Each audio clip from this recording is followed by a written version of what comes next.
Bonjour tout le monde et bienvenue sur Money Tree, le podcast qui vous parle d'investissement et de finances personnelles au sens large et sans tabou. Je suis Julien Calamotte, investisseur passionné et auteur du livre à succès S'enrichir grâce à l'immobilier. J'avais envie de partager ma façon d'investir, forcément, mais également de découvrir avec vous de nouvelles façons de faire fructifier notre argent. C'est pourquoi j'ai créé ce podcast pour y recevoir des invités qui nous partagent leur savoir et leurs expériences en toute simplicité. J'espère sincèrement que les échanges que je vais avoir avec l'invité du jour vont permettre d'enrichir vos connaissances autant que les miennes. Je vous souhaite une excellente écoute. Bonjour à tous, bienvenue dans cet épisode. Je reçois aujourd'hui Caroline. Comment vas-tu, Caroline ? Salut Julien, ça va bien et toi?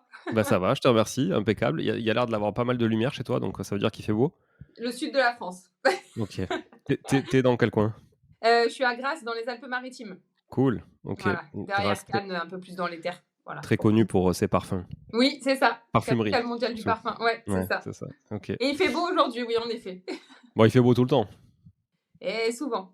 Ouais, ok. Bon, en tout cas, ça fait plaisir, écoute, de te recevoir. Merci de me recevoir. Je suis très contente d'être avec toi aujourd'hui. Écoute, je t'en prie, vraiment, le plaisir est partagé. Moi, j'aimerais bien que tu te présentes aux oreilles des auditrices et des auditeurs avant qu'on rentre un peu dans le vif du sujet et que tu nous racontes qu'est-ce que tu fais aujourd'hui dans le monde de l'immobilier, que ce soit côté investissement, que ce soit achat-revente ou aussi tes business qui sont plus ou moins, si d'ailleurs bien relatifs aussi à l'immobilier. Je te laisse commencer par le début du début, où tu es né, enfin tu Allez, c'est parti. tu peux te lâcher, tu peux te lâcher. Écoute, née à Aix-en-Provence en 1989, donc 35 ans l'année prochaine. Une enfance, on va dire, lambda. Me suis pas mal débrouillée par moi-même quand même étant plus jeune. Des parents présents, mais pas non plus folie. Donc, du coup, on avance comme on peut. Et puis, je grandis. J'aime pas mal utiliser le sport comme échappatoire. J'ai beaucoup de plaisir à en faire et encore aujourd'hui. Ça m'apporte vraiment beaucoup de plaisir. Et puis, un lycée en 5 ans parce que je redouble 2 fois mon lycée. Ok. Je redouble ma seconde et ma terminale. Et puis ensuite, j'entame des études dans la communication et le marketing. Et là, je me sens vraiment à ma place. Je chope un stage. Je suis passionnée, moi, par tout ce qui est chocolat, pâtisserie, tout ça, tout ce qui est sucré, quoi. Et je postule en fait chez un chef pâtissier chocolatier ici dans le coin et que j'admire et je me dis tiens pourquoi pas, tu vois. Et puis un jour il m'appelle, il me dit ok c'est bon, et je lui dis par contre vous me prenez en stage mais après faut m'embaucher. Il me dit ouh calme-toi. Bon du coup il m'embauche après pendant 5 mois après il m'embauche. Je fais 4 ans avec lui, il me donne un ordi, un bureau et puis il me dit tu te débrouilles, tu gères la com de l'entreprise, on passe de 30 employés à 100, de une boutique à 5. Super aventure, on part faire le salon du chocolat à New York, à Marseille, à Cannes, enfin voilà. Incroyable. Ouais, cool, super, parce que voilà, j'ai fait du recrutement, j'ai ouvert des boutiques, j'ai été faire des macarons et du chocolat pendant des heures. Tu vois, j'ai vraiment appris tous les aspects de ce que pouvait être un commerce, quoi. Donc voilà, quand j'ai mon petit loulou, mon premier enfant, j'ai 2 enfants aujourd'hui, mon premier qui a 6 mois, je vais pour reprendre le boulot et puis mon patron me dit écoute, je vends la boîte à un grand groupe et la direction saute. On était 5 à gérer cette entreprise du coup et du coup, il me dit licenciement économique. Je dis d'accord. Ouais. Sur le moment, tu peux dire que ça. Et puis je rebondis, je me retrouve dans le système chômage. Voilà, et je prends le cash que tu peux avoir, tu sais, tu peux soit avoir un salaire, soit voilà.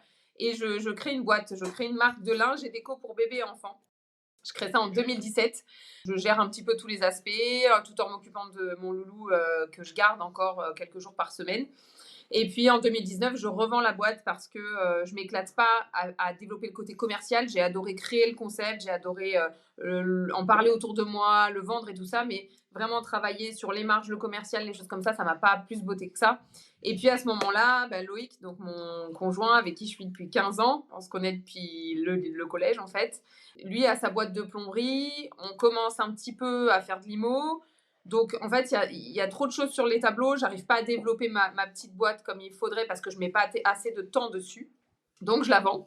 Je pensais pas la vendre et c'est un ami à moi qui dit mais tu dis aux autres de vendre leur boîte, pourquoi tu vendrais pas la tienne ? OK, manque de légitimité, tu vois? Et au final, bah, je la poste sur la CCI et puis, bah, j'ai des demandes et puis j'ai un gars qui est hyper emballé et puis c'est parti, quoi.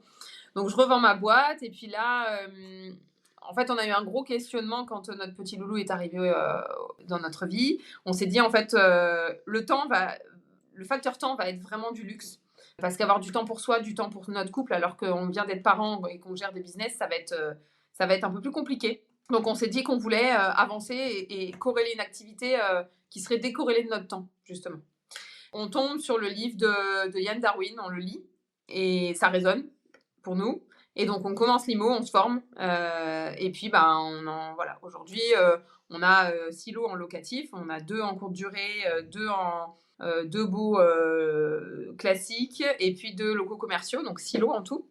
Et à la suite de ça, en 2022, on décide de scaler la boîte. Alors, Loïc est plombier, il monte une société en 2013 de plomberie simple. Donc, on fait du dépannage, on crée des salles de bain, enfin voilà, le plombier que tout le monde a et a besoin. Et en se formant, en lisant, parce qu'on se forme, on lit des livres, on écoute des podcasts, et du coup, on s'ouvre l'esprit énormément, et on se dit, mais en fait, pourquoi on ne scalerait pas cette boîte? Pourquoi on ne prendrait pas là où c'est le plus efficace? Et on scale pour que ce soit encore plus décorrélé de notre temps et parce qu'on a envie de faire exploser un petit peu notre business. Donc du coup, Loïc passe les qualifications. Aujourd'hui, on est spécialisé dans tout ce qui est pompe à chaleur et panneaux solaires. Et seulement ça. Donc ça a demandé énormément de travail dans le sens où s'assurer pour les panneaux solaires, ça nous a pris déjà ça 1 an. Et puis, il y a beaucoup de qualifications. Aujourd'hui, on est qualifié RGE. On aide nos clients à bénéficier des aides de l'État. Donc, du coup, on s'est entouré aussi d'une assistante administrative qui gère que ça. Enfin, voilà, on a vraiment structuré notre boîte. Donc, c'est plutôt cool. Et puis, donc, investissement immobilier. Et à côté de ça, on est depuis depuis 1 an et demi, marchand de biens. Donc, on a commencé l'activité en 2022 aussi, je dirais, non, 2021. Fin 2021. Et voilà, et puis après, on s'est intéressé pendant le Covid à la bourse, aux cryptos, à toutes ces choses-là. Donc on est sur différents actifs, et l'idée, c'est d'en apprendre un peu chaque jour, d'avancer, de bien s'entourer et en fait, on s'éclate parce qu'on passe vraiment des belles journées qui sont jamais les mêmes. On a des projets différents, on a des fois des déceptions, on a des fois des trucs cool et franchement, de faire ce qu'on aime, ça nous botte à fond, quoi. Voilà. Bon, j'ai l'impression que tu le disais, tu vois, j'ai noté, sur mon petit cahier, j'ai noté créatrice et du coup, j'ai l'impression qu'effectivement, tu as besoin de quand même d'avoir plein de sujets qui t'animent. Tu le disais, ta boîte, tu as adoré la créer, tu as adoré amorcer le truc, mais la développer au-delà, pour toi, ça avait pas forcément de sens ou en tout cas, tu t'épanouissais pas là-dedans. Non, non et puis tu sais, c'est frustrant quand tu te dis: «J'ai d'autres business» parce que c'est un moment où au final il fallait faire des choix et ce matin je l'ai mis en story, tu vois? Décision difficile, vie facile. Parce que, je pouvais pas mettre, mes 12 heures par jour ou mes 10 ou mes 8 ou mes 6 à cette boîte-là puisqu'il y avait d'autres choses à côté donc ça n'allait pas, c'était pas cohérent tout ça. Donc il fallait faire un choix et j'ai fait un choix. Voilà. OK. Tu peux revenir sur j'aimerais bien qu'on revienne sur justement cette boîte, dans la puériculture? Ouais. Que tu as créé, ça faisait quoi comme volume? Est-ce que ça a été quand même, est-ce que la vente a été suffisamment impactante pour que ça soit, game changer pour vous ou pas du tout? Enfin, on se parle de gros montants, on se parle de quoi en termes de volume?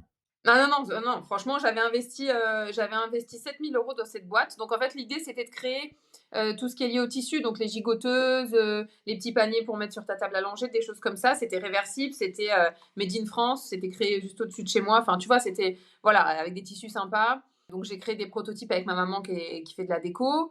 Et puis après, j'avais une couturière qui gérait tout ça. Et puis, on a fait un site internet canon, une jolie marque, des belles photos. Et puis, j'ai lancé le truc comme ça. J'ai fait des salons de déco. Après, c'est une activité avec laquelle je dégageais de l'argent, mais pas des salaires non plus. Si tu veux, c'est resté très petit. Et c'est une boîte que j'ai vendue 10 000 €, tu vois. Donc, on est sur des tout petits volumes, mais ça m'a tellement appris et j'ai tellement vu qu'en fait, on pouvait faire les choses. Enfin, j'ai pris confiance en moi à ce niveau-là aussi, je pense, hein, en me disant, mais en fait, je peux créer quelque chose, tu vois, voilà. Donc, non, ça n'a pas été impactant en termes d'argent, si on parle d'argent, mais pour tout le reste, ça a été dingue. Parce que, et c'est ce que je dis souvent aux gens, il y a un moment, il faut essayer, il faut y aller, il faut mettre les choses en place. C'est pas, ah, et si je faisais ça, ouais, mais je vais faire ça comme erreur, ouais, mais non, si tu les fais pas vraiment, tu n'y arriveras pas. Donc, ça a été un bel apprentissage. Mais en termes d'argent, non, ça n'a pas Oui, été donc ça a pas changé votre vie en vous disant: «OK, on va ah non, investir dans l'immobilier non, demain non, parce qu'on a récupéré du cash et non, qu'on non. va pouvoir le réinvestir, le réallouer». OK, très clair. Après je comprends parfaitement ce que tu racontes sur la partie, OK, j'ai créé le site, je me suis épanoui là-dedans, tu vois? Ça m'a apporté plein de choses parce que du coup, quand tu crées un site e-commerce, bah, ça reste une boîte aussi. Donc tu touches à tout, à la logistique, à la compta, au sourcing produit, au prix, au marché, au marketing, à la com. Donc c'est super enrichissant. Moi, j'ai eu pas mal de sites e-commerce aussi, donc je connais très bien tu vois, le sujet, notamment. Quand vous arrivez justement après avoir vendu ce site, donc vous dites: «OK, on s'intéresse à l'IMO», tu lis le bouquin, comme tu dis. Par quoi vous commencez pour investir à l'IMO? Parce que tu dis aujourd'hui vous avez Silo, comment vous commencez? Est-ce que vous faites quelques erreurs? Vous mettez des barrières en termes de montant, par exemple? Est-ce que c'est la banque qui dicte ça? Est-ce que c'est vos revenus? Est-ce que c'est vous? Alors, quand on a lu le livre, on avait déjà commencé en fait à investir un petit peu. Ce qu'on a fait, c'est quand on avait, je sais plus en quelle année, mais on avait une vingtaine d'années. Loïc travaillait, moi j'étais encore en études, et il a acheté un bien qu'on a rénové tout seul les week-ends, les soirs. La famille venait nous aider le week-end, enfin voilà. Et c'est un appart où on a vécu pendant des années. Et donc on fait ça. Entre temps, on lit le livre et on avait déjà fait une proposition pour un immeuble. Donc en fait, on fait l'immeuble, mais on fait des erreurs, dont la plus grosse a été, de ne pas emprunter assez. Parce qu'on se retrouve avec un budget travaux qu'on a sous-estimé, ce qui arrive très souvent quand on n'est pas formé. Et puis nous, on y est sur le chantier pendant, ça dure 1 an et demi les travaux. Bon, du coup, on est sur un immeuble, on pète la toiture, surélévation, enfin tout ce que tu peux imaginer. Et on y passe beaucoup de temps, beaucoup d'énergie, beaucoup d'argent qu'on aurait pu du coup faire passer dans un crédit qui est avec des taux en 2018, voilà, qui Ouais. étaient très, très sexy. Et donc, de ce fait-là, on fait cette erreur-là. Ça nous bouffe du temps. Moi, je suis enceinte de ma deuxième à ce moment-là. Donc, on monte sur les chantiers les samedis et dimanches. Alors, moi, le dimanche, j'essaye de rester posée avec mon grand qui a 3 ans à ce moment-là. Et tous nos samedis, c'est voilà, c'est sur le chantier, machin. Donc, ça prend du temps aussi. Aujourd'hui, on le regrette pas dans le sens où ça a été aussi un apprentissage de vie pour notre enfant. Et nous, on l'a vécu, on a encore fait des erreurs. Mais on commence pas en faisant tout parfaitement et on fait jamais tout parfaitement. Donc, il fallait que de toute façon, on passe par là, je pense. Mais on aurait été formé, on n'aurait pas fait cette erreur-là déjà de budget et de corrélation avec le temps, quoi. On aurait passé un petit peu moins de temps sur notre chantier. Donc on fait ça et puis, avant, un petit peu avant, on profite du fait que je suis encore salariée et on revend non, l'appartement, Loïc le garde. On fait la bêtise de sortir de cet appartement dans lequel on était en résidence principale Ah ouais. et on le met en location et on se fait une maison à côté parce qu'on ne voyait pas encore que j'étais enceinte et tout et que je gagnais bien ma vie quand j'étais salariée. Et donc, on part sur une réno de maison, pareil, où on a tout pété, tout refait. Et donc, on se forme en IMO et là, on optimise déjà la gestion de nos 4 lots de cet immeuble-là et puis on part sur 2 LMNP qui aujourd'hui, voilà, c'est de la vraie rentabilité. L'immeuble aussi, hein, pour le coup, l'immeuble, c'est de la location nue, on est à 10% net. Et les apparts en courte durée, on va être à net, on est à plus de 20%. Donc c'est plutôt sympa. C'est vous qui les gérez, ces apparts, et ces immeubles? Cet immeuble? Alors pareil, on s'est formé et pour le coup, alors je les gère sans les gérer, je m'explique. Donc on a des boîtes à clés et tout ça pour que les arrivées soient autonomes. J'ai quelqu'un qui gère les ménages et la logistique, c'est-à-dire qui me dit: Caro, là, il y a un problème dans la douche, faut faire intervenir un plombier, machin truc. Moi, je suis pas sur place, enfin, j'y vais de temps en temps quand même pour le contrôle qualité. Et je gère je gère avec une application qui me regroupe en fait mes apparts sur Booking, Airbnb, machin, et qui donne les consignes aussi à la femme de ménage qui dit tel jour il y a un check-in, un check-out, voilà. J'en suis là aujourd'hui. L'idée c'est d'augmenter le locatif un peu peut-être dans quelques temps et à ce moment-là on passera peut-être à une autre formule, mais pour l'instant ça me va bien, j'aime bien répondre à mes clients et je le gère correctement en fait. Je suis assez organisée dans mes journées pour pouvoir tout gérer, donc je segmente les choses et aujourd'hui pour moi c'est très léger. C'est quoi l'outil que vous utilisez? Super hot. Superhot, OK. Mm. Et ils sont où ces investissements du coup? Au même endroit ou vous avez directement éclaté vos investissements dès le départ? Alors l'immeuble avec les 4 lots, il est dans un village au-dessus de chez nous qui s'appelle Saint-Césaire. Ouais. Nous aujourd'hui, comment on voit le marché IMO? Des villes comme Antibes, Cannes, Nice, on n'y va pas. Il y a déjà trop de monde, que ce soit en marchand de biens ou en investissement locatif. On n'y va pas, on va chercher de la valeur ailleurs, on va chercher de la valeur là où il va y avoir de la demande et où il n'y a pas d'offre. Donc typiquement, les apparts qu'on a là, si tu veux, si j'ai un locataire qui me dit je prends congé, j'arrête, je mets une annonce sur le Bon Coin et j'ai 40 demandes, quoi. Donc, si tu veux, on préférait ça plutôt que d'aller investir dans des villes où il y a déjà beaucoup Ouais. d'offres. Et les appartements en courte durée sont à Grasse. Alors, Grasse est une ville, donc capitale mondiale du parfum, où montent plus d'1 million de personnes par an. L'idée, c'était d'avoir. Là, c'est the place to be. On a vraiment l'emplacement. On est dans la rue où tu as les parfumeries, les magasins et tout ça. Et on a acheté un plateau de 93 mètres carrés pendant le Covid. Enfin, on a visité sans visiter pendant le Covid. À vous, tu as visité pour de vrai? Ouais, j'ai visité pour de vrai. OK. Et du coup, on divisait un plateau de 93 mètres carrés en 2 apparts. Et on en a fait un produit qualitatif. Et aujourd'hui, c'est rempli toute l'année parce que tu as les touristes de mai à septembre, même octobre. Maintenant, il fait beau et doux, en fait. Donc, les gens viennent aussi en vacances, même pendant la Toussaint et tout ça. Et puis, tu as le côté business parce qu'on a quand même Sophia Antipolis à côté, qui est une belle technopole où il y a pas mal de choses qui se passent. Et puis, même à Grasse, il y a des grosses usines. Il y a des usines qui sont à l'international aujourd'hui et qui ont leurs collaborateurs qui viennent. Donc, voilà, tu as des dessinateurs de marques de voitures qui préfèrent, au lieu d'être à Sofia, qui viennent là parce que c'est posé et tranquille. Voilà, il y a plein de personnes qui ont envie de passer du temps dans un logement qualitatif, mais loin des grands centres d'intérêt. Donc, c'est assez cool. Écoute, on est content. On pensait pas que ça marcherait comme ça. On n'avait pas fait de prévision avec ces chiffres-là. Comme à chaque fois, d'ailleurs, on essaye d'être plutôt dans le pessimiste. Hein, c'est ce qu'il faut, je pense. Mais donc voilà, on est autour de chez nous. Et puis les projets marchand bien aussi sur Grasse et alentour. Et le plateau que vous avez acheté pour faire la location courte durée, c'est un plateau en copropriété, donc j'imagine? Oui, on est en copro, on est 8 copropriétaires. Et vous avez fait une division officielle ou ça reste un lot de copro aujourd'hui? Non, non, division officielle, achat de place de parking parce qu'on est dans un secteur sauvegardé en centre-ville. Ouais, Heu, tu peux détailler peut-être un peu tout ça pour les auditeurs, c'est intéressant. ouais, donc on achète un plateau donc qui est dans une ville qui est préservée grâce aujourd'hui, c'est en train d'être rénové, c'est un vieux centre-ville, donc l'urbanisme aussi met des règles en place, le PLU, l'urbanisme, où on nous dit: «Voilà, vous achetez un plateau, OK. Par contre, on veut une DP pour une déclaration préalable pour voir ce que vous faites comme travaux pour vous autoriser ou pas à le faire et à côté de ça, vu que vous divisez, on est sur de l'eau, donc vous achetez une place de parking ou vous louez une place de parking à la ville». Donc l'idée, c'était soit j'en louais une à 80 balles par mois, mais dans des parkings qui n'étaient pas du tout à côté de mes appartes, en fait. Ou alors j'achetais une place de parking n'importe où dans la Ah ville. ouais. Donc, si tu veux, j'ai acheté une place de parking. Donc voilà. Et puis, du coup, on fait une déclaration préalable, déposée avec c'est une architecte qui gère le dépôt, qui nous fait les plans. Et puis ça passe bien. Du coup, moi aujourd'hui j'ai des bonnes relations avec les gens de l'urbanisme parce que j'ai voulu faire les choses nickel. Et heureusement que je suis passée par des démarches comme ça, que j'ai appris en fait à faire mes démarches pour mes travaux. J'ai fait passer un huissier en dessous, un huissier au-dessus, avant les travaux, pour que ce soit dit, voilà, l'état des appartements est celui-là. Et on ne vient pas me reprocher d'avoir été source de fissures et tout ça. Ouais, c'est bien ça. J'ai bien fait de le faire parce que sinon aujourd'hui la situation serait différente parce que j'ai eu des problèmes après. Ah bon? Oui, oui, la voisine du dessus, du coup, a attendu qu'on commence les travaux pour du coup dire qu'elle allait passer à travers le plancher. Elle a appelé le cabinet du maire pendant 2 semaines tous les matins. On a l'urbanisme qui est arrivé en mode allez montrer de nouveaux papiers. On a dit regardez, la DP elle est là, on respecte les heures de travaux.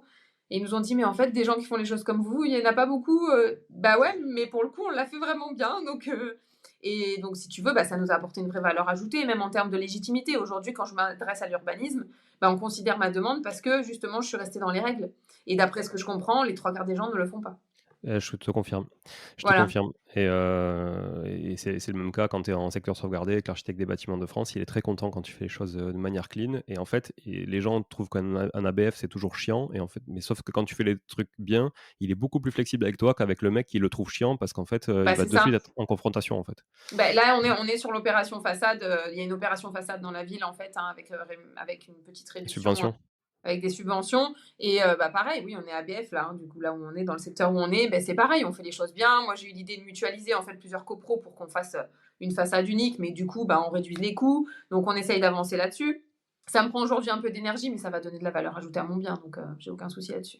Avant cette, démarche à l'urbanisme, donc avant la DP que tu déposes pour diviser, tu dois d'abord avoir l'accord de la copro. Ça a été facile à Alors, du obtenir? coup, ce que j'ai fait, c'est que, alors, c'était sorti, du coup, on était sorti du Covid, et il y a eu la première, enfin, l'AG après Covid, et je me suis présentée. J'étais pas encore propriétaire. Je suis venue avec les anciens propriétaires. Je leur ai demandé si je pouvais le faire, et je leur ai dit voilà, je vais être claire, moi, je vais faire de la location Après, ça va être du qualitatif, donc on est sur, voilà, normalement un public qui sera très respectueux et je vais donc diviser les 2 a je vais diviser, je veux l'autorisation pour mettre les blocs de clim dans on a une petite cour intérieure, Ouais. donc ça, je vais voilà, je leur ai tout expliqué, comment j'allais faire, déposer une DP, nanani, nanana et bon, bah, tout a été voté, écrit à l'avance et ça, pareil, c'était important. Nous, de toute façon, on fonctionne comme ça, on veut être clair, on veut être droit et si ça sort de nos valeurs, on fait pas, quoi. Non, mais tu bien fait. Mais du coup, c'était des propriétaires occupants, la plupart, ou des propriétaires bailleurs? Oui, occupant, occupant. Ouais, donc c'est encore plus important, hein, tu vois? Parce que ça les concerne, ça les touche vraiment directement. Eux, ils Oui, c'est occupent. ça. Bah, après, si tu veux, on est arrivé dans la copro, dans la cour intérieure, c'était blindé de pigeons, donc des merdes de pigeons partout. Nous, on est arrivé au 5e étage, on s'est mis dans le vide avec nos gars de plomberie, on a tendu un filet à pigeons. J'ai nettoyé la cour intérieure pendant 4 heures en botte avec un Karcher. On a repeint les 2 premiers étages de la cage d'escalier. J'ai géré la porte. On a refait la porte d'entrée de l'immeuble. Loïc, il a mis un digicode un peu propre et tout ça parce qu'il est électricien aussi et que du coup, voilà, ça leur a apporté. Si tu veux, on a donné de la plus-value aussi à ce qu'on soit là. En disant, voilà, on peut pas vivre dans ces conditions, on y va, on fait une belle copro, quoi. Donc bon, l'un dans l'autre, je pense quand même que c'est plutôt cool.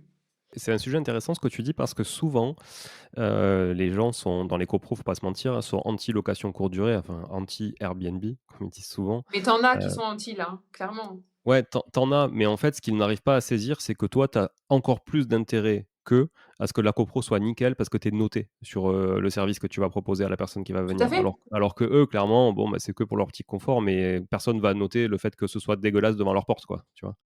Bah, c'était le cas, hein. Du coup, j'ai fait rentrer une femme de ménage qui vient nettoyer les parties communes aussi parce que c'était pas assez propre. Mais ça leur donne quand même du confort à eux aussi. Mais il y en a qui sont anti, je te rassure, même sur 8. J'en ai 2 là, ça les insupporte qu'on fasse ça. Et alors, on a des locataires, on n'a pas de fête, on a que des gens vraiment. J'ai jamais eu une plainte, quoi. Tu vois, c'est des gens calmes, posés. Enfin, à chaque fois, c'est soit business, soit.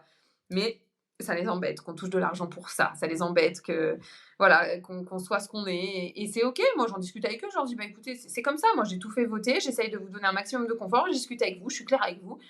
Je vais pas m'empêcher de vivre ma vie, parce que juste vous êtes pas content et surtout mal dans vos baskets, en fait». Ouais, c'est souvent Il est ça, là ouais. le vrai problème, hein. On parle de gens jaloux, enfin, ça les embête, en C'est fait, ça, mon travail. c'est ça. Donc voilà. En parlant de jalousie, est-ce que du coup, tu peux nous donner quelques chiffres sur l'investissement justement? Peut-être tu leur as certainement pas donné à eux, Ah non, mais mais non, est-ce que tu peux non, nous bah, les donner écoute, à nous? on achète les 93 mètres carrés, 117 000 €. Donc le prix du mètre carré un peu ce serait plus le cas aujourd'hui, mais avec un prix assez sexy. On fait à peu près l'équivalent de travaux. OK, ouais, donc pas mal quand même. Ah ouais, parce que, bah, du coup, là, on est ingénieur béton, enfin, il y a toute la SMALA qui vient, hein, parce qu'on étaye, enfin, Mmh mh. il y a un avant-après là sur mes réseaux, tu vois bien que enfin, on a tout refait et tout repensé et puis, en location aujourd'hui, bah, je te disais, hein, en CA, on est à 60 000 à l'année. Donc c'est plutôt pas mal. Bon, tu en déduis tes assurances, tu en déduis, je parle de chiffre d'affaires là, du coup, hein, Oui, oui, tu oui. en déduis tes femmes de ménage, Internet, l'électricité. oui, voilà, toutes les petites charges qu'il peut y avoir, ton bilan une fois, pour que ce soit propre. Mais voilà, c'est carrément sexy en termes de chiffres, quoi. Bon, cool. Parce que tu me parlais tout à l'heure de locaux commerciaux et de location. Les locaux et la location nue, c'est dans le même immeuble? C'est les 4 Oui, c'est niveaux du l'immeuble à début, c'est ça? Saint-Césaire. Oui, OK, tout à fait. OK, Et ça, on est OK. sur du 10% net. Voilà. C'est quoi ta vision aujourd'hui avec le recul que tu as sur les 2 types, d'exploitation, même les 3 types d'exploitation au final, local commercial, location nue et location meublée en courte durée? C'est quoi ton recul? Est-ce que toi tu trouves que l'équilibre est, bon comme ça? Si tu devais accentuer une des 3 exploitations, laquelle t'accentuerais le plus pour développer? Là, aujourd'hui, nous, on accélère sur l'entrepreneuriat, donc c'est un step comme ça et sur le marchand de biens. Le marchand de biens, on s'y est mis parce qu'on voulait faire du cash aussi, hein, on va pas se mentir. Là, si demain on devait en refaire, moi je referais du locatif, du LMNP pour que ça crache du cash. OK. Et puis je te dis LMNP, mais on est LMP aujourd'hui. On est même plus, Oui, bah, dans le plan. c'est ce que j'allais te dire parce que là vous êtes en nom propre sur vos investissements? Oui, donc alors non, sur l'immeuble, on est en SCI à l'IS. OK. Donc là, on est sur du patrimonial, on est sur quelque chose de voilà, on a un cash flow, on a 1 000 € de cash flow par mois, hein. Mais à côté de ça, on rembourse un prêt aussi, donc on a de la valeur, qui augmente chaque mois. Et après pour les 2 en location courte durée, on était en LMNP, maintenant on est en LMP. Voilà, on a un comptable qui gère tout ça. Une des meilleures décisions de l'année 2021, changer de comptable qui comprend ta vision. Ouais. Et oui, parce que l'ancien nous disait mais créez une holding, mais ça vous apportera jamais de plus-value, ça servira à rien. On a dit mais si, on sait ce qu'on dit, on sait ce qu'on dit. Bon bref, là on est bien entouré et du coup il gère tout ça. Et pareil, quand aujourd'hui on est entouré d'experts dans pas mal de domaines. Et c'est une valeur ajoutée, hein, c'est d'avoir une belle équipe comme ça, c'est top. Ouais, c'est important, je suis d'accord. Oui, c'est important. Ouais. Donc du coup, tu sur LMP, OK et donc vous avez monté après pour la partie marchand de biens, vous avez monté une boîte, donc j'imagine une SAS ou une SARL? Ouais, c'est ça, c'est ça. On a une SARL qui est dans notre holding du coup, et avec laquelle on a investi sur les 2 projets en cours. Et là, on en a un troisième qui arrive et puis un quatrième qu'on attend, mais on attend. Et voilà, ça c'est plutôt pas mal aussi. Le premier projet, on l'a fait seul. On a développé notre boîte et on a mis notre cash là-dedans. Ouais. Et du coup, on a commencé à se former en marchand de biens. On avait quoi? Je crois on avait 30K à mettre dedans, tu vois? Un truc comme ça. Ouais. Et du coup, vu on est une formation, un programme qui a des partenaires bancaires, la banque nous a écoutés malgré que ce soit notre premier OP en marchand. Normalement, en France, tu t'en tapes 3, il faut qu'elle soit à 20% et que tu puisses montrer patte blanche. Et donc, il nous a dit, bah, je vous suis, vous mettez un apport de, je sais plus combien c'était, je crois qu'on a balancé, ouais, c'est ça, 30 ou 40 000, un truc comme ça. Et on a pu le faire tout seul. Donc super. Là, il est en commercialisation. On a fait des travaux. C'est un appart, en fait, un 3 pièces qu'on a rénové. On a rajouté une chambre. Et c'est un bien coup de cœur, si tu veux. Tu es sur les hauteurs, enfin, tu es dans Grasse, dans la ville, mais tu es sur les immeubles les plus hauts. Et tu as une terrasse avec vue à 360 degrés. Ah En ouais, fait. cool. Ouais, terrasse de 40 mètres carrés. Donc voilà, c'était pas un bien lambda. Il nous fallait quelque chose d'un peu Donc là, puissant. tu vises, clientèle résidence principale plutôt, à la revente? Alors, résidence principale, étranger aussi, parce que tu as beaucoup d'étrangers qui cherchent une résidence secondaire dans le sud de la France. Et Ouais. puis, tu as aussi beaucoup de Parisiens qui cherchent maintenant à venir ailleurs avec le télétravail et autres. Donc voilà. Ça peut être aussi un jeune ou un moins jeune qui veut faire du locatif. Hein. Clairement, aujourd'hui, il loue les chambres, il s'en sort bien aussi. Hein. Donc, il peut y avoir plein de choses de possibles. Et puis, à côté de ça, on s'est associé avec des personnes qui font partie de notre formation aussi, qui à force en fait d'être dans le même réseau deviennent des copains et on a fait une division parcellaire, donc la première de notre vie, hein, donc on a appris sur le tard aussi. Et aujourd'hui donc on a les 2 biens en commercialisation, le terrain et la maison, une maison à rénover qu'on a laissée à côté.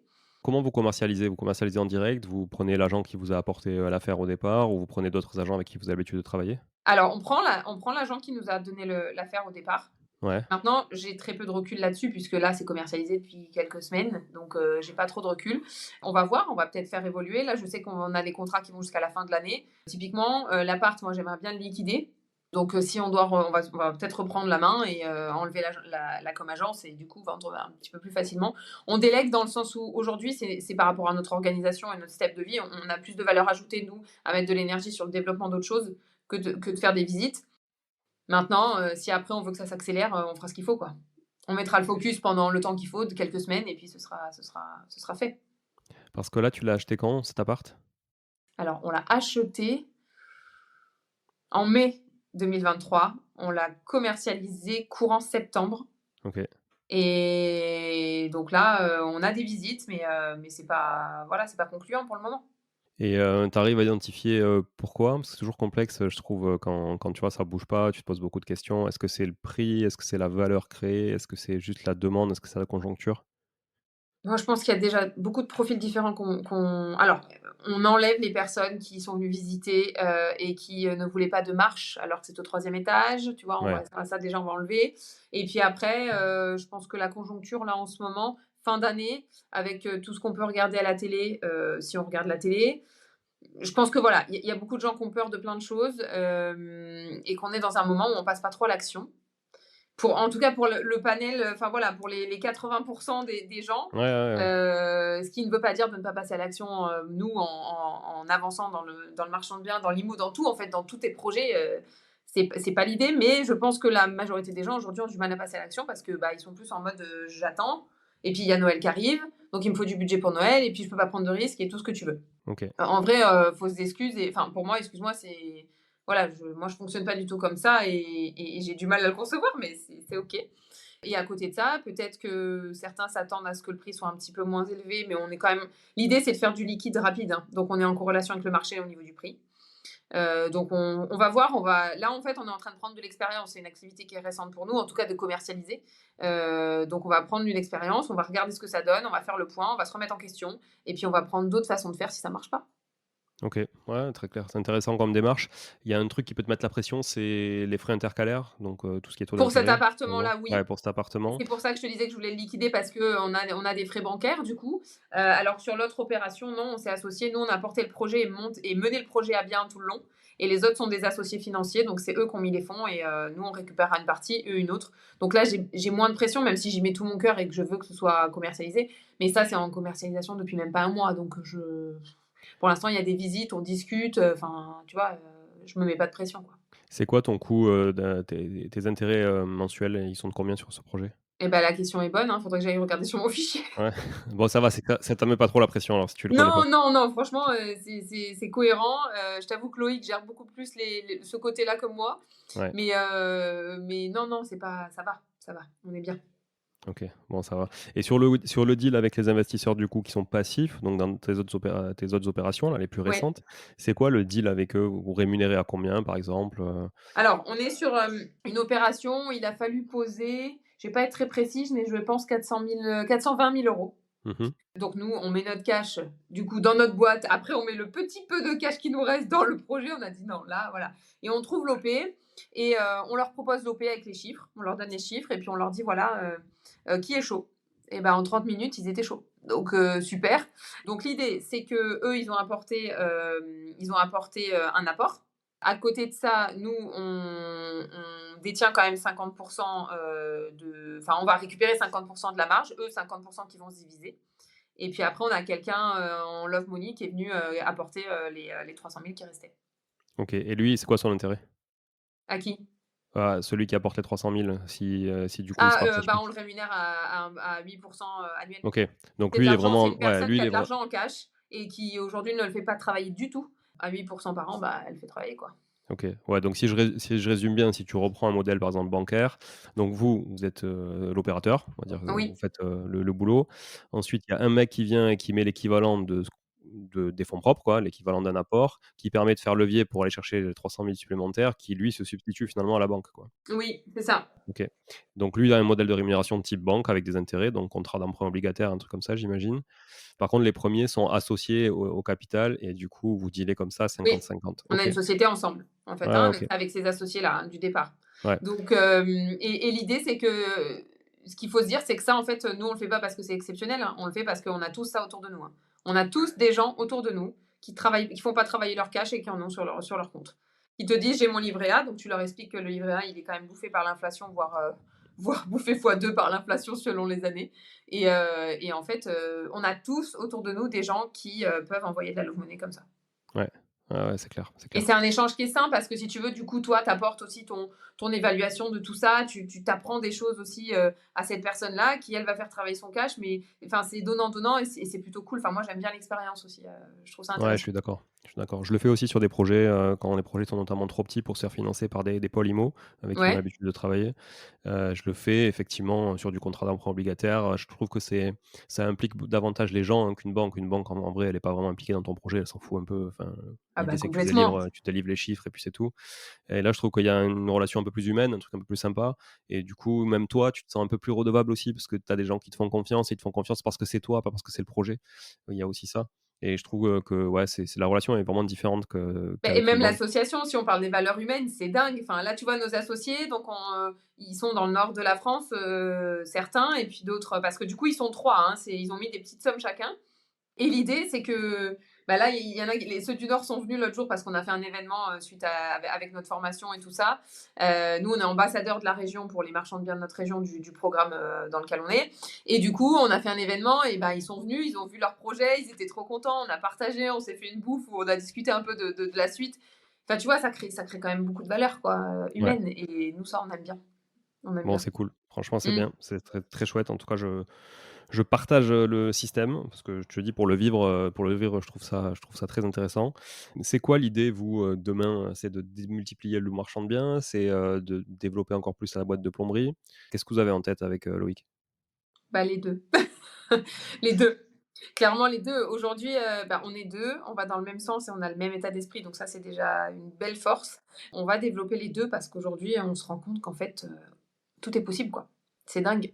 C'est dingue. C'est après, c'est un état d'esprit, hein, mais la boîte, on va continuer à la faire évoluer. Là, on a grandi le champ d'action parce que là, on n'était que sur Grasse. On avait un, bah, si tu veux, ça te paraît pas beaucoup, mais en fait, il y en a tellement des pompes à chaleur et des panneaux solaires à mettre que voilà. Donc là, on va agrandir un petit peu la zone géographique. Et puis après, voilà, on a des perspectives peut-être encore plus grandes qui sont en discussion, on verra. Et à côté de ça, oui, le marchand de biens, moi je continue. J'ai mon réseau. Aujourd'hui, je le travaille et puis ça se passe bien. Là, pareil, en termes de relations humaines, c'est génial parce que à force, eh ben, j'ai mes 2-3 agents IMO avec qui ça passe bien. On a les mêmes valeurs. Pareil, ils m'apprennent des choses, je leur apprends des choses. Et voilà. Nous, ce qui compte, tu sais, c'est. Aujourd'hui, on fait tout ça pourquoi? Nous, on fait ça pour le facteur temps. C'est-à-dire que je ne vais pas te dire que j'ai un objectif à 10 millions, à 15 millions, ou même à 1 million, ou à 2 millions. Enfin, voilà, chacun. Ça, j'ai pas d'objectif pour ça. Nous, on veut juste être heureux en famille. On veut partager des bons moments, que ce soit dans le business ou dans le perso. On veut continuer à chacun avoir des temps à nous, continuer à faire du sport ensemble et avoir des projets à nous, et de famille, voyager, faire voyager nos enfants. Enfin, voilà. Le but, il est là. Tu vois, c'est le facteur Il est temps. sain, Donc, il est plutôt sain. mais il est, oui, mais simple et simple surtout, tu vois, Simple et c'est sain, ouais. Ouais. voilà, c'est l'idée, ça, et c'est ce qui m'a fait peur, en fait, quand je me suis mise sur les réseaux sociaux parce que Loïc me disait: «Mais vas-y, tu as une facilité à parler, il faut que tu y ailles quand même, on peut aider des gens à passer à l'action et tout». Je dis: «Oui, mais moi je vais rester, je te dis, je vais rester nature peinture. Si un matin j'arrive devant mon truc, j'ai les cheveux comme ça, que j'ai pas dormi parce que ma fille a pas dormi», et aujourd'hui, bah, c'est cool parce que c'est plutôt, les gens sont réceptifs. Ouais, je suis d'accord avec toi. Ouais, il faut, enfin, tu vois, tu en as plein qui mettent des artifices en place, qui je pense, sont pas très vrais aussi dans ce qu'ils racontent, et moi ça, c'était inconcevable, et c'est pour ça que j'ai freiné des cas de fer au départ, et il m'a dit: «Mais non, mais tu peux faire les choses à ta manière aussi». Bon, du coup, justement, ça, tu vois, bonne transition, où on peut te suivre, où on peut suivre tes aventures, justement. Donc sur Instagram, tu peux peut-être nous Ouais, partager ton. principalement sur Instagram, un peu Facebook, mais bon, je suis moins Instagram, il y a les stories. L'idée, c'est qu'en fait, donc on crée des posts et tout ça, on réfléchit un peu à pas mal de sujets. On mêle des fois un peu notre société de pompe à chaleur parce que tout ce qui est énergie renouvelable, c'est pas énergie renouvelable que je voulais dire, mais tu as compris, tout ce qui est pompe à chaleur et panneaux solaires, c'est aussi bien pour la rénovation. Et ça se corrèle en fait sur certains points, les DPE et tout ça. Donc Ouais, on sur la s'est dit rénovation énergétique, ouais. Mmh. énergétique, et ben j'essaye voilà, de donner de la valeur ajoutée à ce niveau-là. Moi, c'est plus le mindset, si tu veux. J'ai du mental, ça m'a aidé dans plein de choses dans ma vie jusqu'à maintenant, et ça m'aide encore. Et c'est ça que j'apporte plus aux gens. Et puis de l'éducation, l'éducation financière, les habitudes. J'ai des mamans qui me suivent pour mon organisation aussi. Parce que bah, je suis très. Du coup, moi, je récupère mes enfants à 4h30. Les mercredis, je suis avec mes enfants. Ça peut paraître fou parce qu'on a plein de projets de business, mais j'arrive à tout gérer parce que je suis organisée. Et donc, ouais, je suis sur Instagram, je fais des stories de ce qui va pas, de mes erreurs, de mes réussites, de tout, quoi. De ma fille est malade, et ben aujourd'hui, on changera le programme, et ben, tu es bien placé pour le La savoir. vraie vie, quoi, la vraie vie. Ouais, ouais. Donc voilà, l'identité, elle est là, c'est de profiter, de bien nous entourer, mais de vivre des bons moments avec des gens qui sont légitimes pour nous, et d'avoir du temps, de dégager de plus en plus de temps. Très juste, en tout cas, tout ce que tu dis et je trouve très authentique comme tu le dis. Donc, si on veut te suivre, on met le lien dans la description de l'épisode de ton Ouais, profil, Caro Loin Insta. Invest. Ouais, parce que sinon, je suis pas sûr que tous les gens vont, arrivent à le À le réécrire, non, mais on est à le d'accord. réécrire correctement ça. Donc, on va effectivement, Caro_Loin_Invest. Mais du coup, on va le mettre dans la description de l'épisode. Ce sera beaucoup plus simple pour tout le monde de juste cliquer dessus et cliquer après sur C'est s'abonner. pas faux, c'est pas Voilà, faux. voilà. OK. Est-ce que tu voudrais, pour clôturer cet épisode, est-ce que tu voudrais, ajouter quelque chose, un sujet qu'on n'a peut-être pas abordé ou toute autre chose, comme tu veux? Ouais, juste pour clôturer, moi, la chose que je dirais en global et dans tous les projets de vie, quels qu'ils soient, c'est qu'en fait, on est tous capables de changer les choses, il faut juste le vouloir. Alors ça paraît simple comme ça, ce sera pas simple, il faudra mettre des actions en place, il y en a qui marcheront, il y en a qui marcheront pas. Mais du moment qu'on se bouge les fesses et qu'on va vers le bon, en fait, on peut tout changer. Moi, aujourd'hui, je suis quelqu'un de simple et je resterai quelqu'un de simple, mais on a été capable de monter un business, de faire de l'IMO, alors qu'à la base, enfin, les gars, l'école, c'était compliqué, les études, ça a été compliqué. Enfin, voilà, on a 2 enfants au milieu de ça et puis on a eu des épreuves de vie comme tout le monde, on a vécu des choses très dures. Mais en vrai, si on se bouge, qu'on met une action puis l'autre par-dessus, tac, tac, tac, qu'on s'entoure bien et tout, il y a un moment, on est tous capables d'avoir la vie que l'on souhaite. Donc bougez-vous les fesses, tout simplement. Bon, merci beaucoup en tout cas, Caroline, d'avoir partagé tout ça. Merci à tout le monde de suivre cet épisode. Partagez-le autour de vous. C'est toujours intéressant de partager les histoires des investisseurs slash marchands, en tout cas passionnés, on va dire, d'immobilier aujourd'hui, qu'est Caroline. Donc c'est super, super intéressant de le partager autour de vous parce que ça peut inspirer beaucoup de monde. Comme le disait Caroline, le mindset, c'est vraiment important, c'est la base de tout. Après, peu importe sur quoi on le met à profit, mais en tout cas, c'est quand même essentiel. Et j'aimerais, avant de vous dire au revoir, clôturer cet épisode sur une phrase de Caroline qui va vous dire Bougez-vous les fesses. merci Caroline. Ciao, ciao. Bon, si vous êtes là, c'est que vous avez écouté jusqu'au bout et a priori, l'épisode vous a plu. Si c'est bien le cas, n'hésitez pas à le partager autour de vous. Notez ce podcast sur Apple Podcast et Spotify en laissant un commentaire 5 étoiles. Je ne vous le répéterai jamais assez, mais c'est grâce à vous que ce podcast vit aujourd'hui et peut continuer de vivre en vous proposant un contenu toujours plus qualitatif. Merci encore, je vous retrouve très vite sur un nouvel épisode de Money Tree. En attendant, je vous souhaite la meilleure des réussites dans vos projets et un bon enrichissement. À très bientôt.